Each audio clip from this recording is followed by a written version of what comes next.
Government corruption has never been more prevalent or caused more harm. It's why extremism is on the rise. It's why the financial gap between the haves and have-nots has never been wider.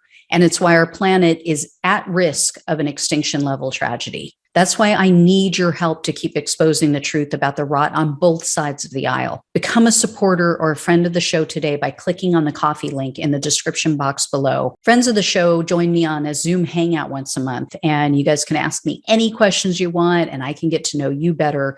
But the most important reason to help is to keep the show alive. Together, we can and will save our country and our planet. Thanks in advance and enjoy the show. Because I mean, now that video evidence came out about him meeting with Enrique Tarrio the night before, and we the public don't know what was said, but other people who were there know what was said. And actually, just yesterday, I don't know if you follow my show, but there was one man who was arrested just yesterday, Antonio Lamada.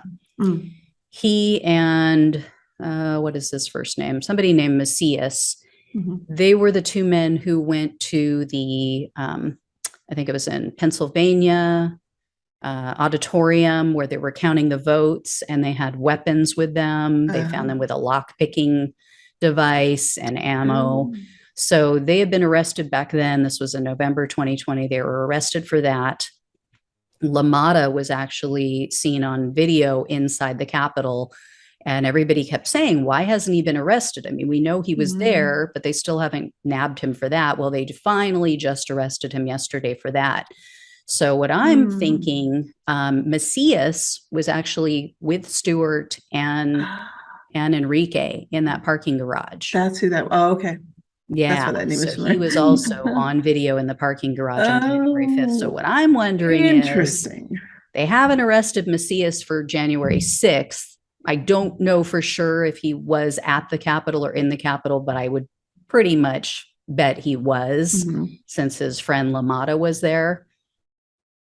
I don't know. I'm thinking maybe he's, said, okay, he was the co-founder for Vets for Trump.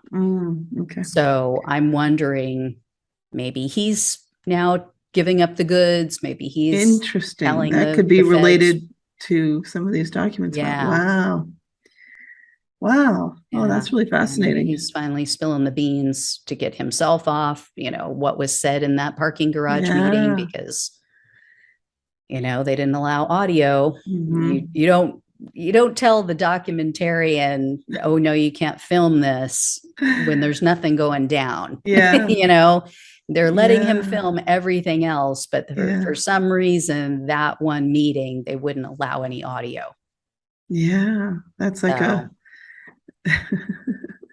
that's a difficult decision for a narcissist who wants the cameras rolling all the time. They're two colliding values there. Exactly. I want everyone to see everything I'm doing, but not anything illegal. I won't stay in jail. That's tough call. Oh man. Wow. Okay. Well, that's a positive thought. Maybe more people are going to be put away, and and hopefully there won't be any pardons in the future. I know. My gosh, we got to keep Trump out of office. We have to keep Trump out of office. Have to. It's just life and death for a lot of people. And that, and that's why I tell people, these lawmakers and people like Stewart and all these other people, they're not fighting to get Trump back in office for Trump because they believe in him. It's because they want a pardon. It's for their own selfish reasons. They want a pardon. Oh, wouldn't that just be, I mean, I don't think that's going to happen, but I mean, there's still that potential. I mean, Stewart could spend the rest of his life in prison. So could all his co-conspirators. Trump could go to prison. Or it could be the completely opposite.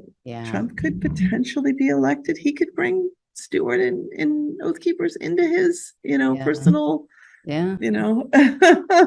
circle there. I mean, he can make them all, his security.